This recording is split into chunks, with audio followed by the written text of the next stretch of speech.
وفادار سمپاش آشنایی دارید؟ سمپاشی با پهپاد بهتره یا به شیوه قدیمی؟ الان دیگه با پهپاد با اون قدیمی ها که یه محمه سمپاش مثلا 400 10 تا محمه میشه بذاری 10 یک تا 10 تا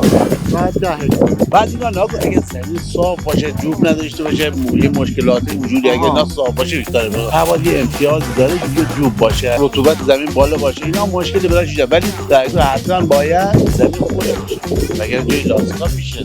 این مشکل هم هست. من برای یونجه استفاده کردم برای گندم استفاده کردم واقعا عالیه پهپاد کاملا من راضی هستم از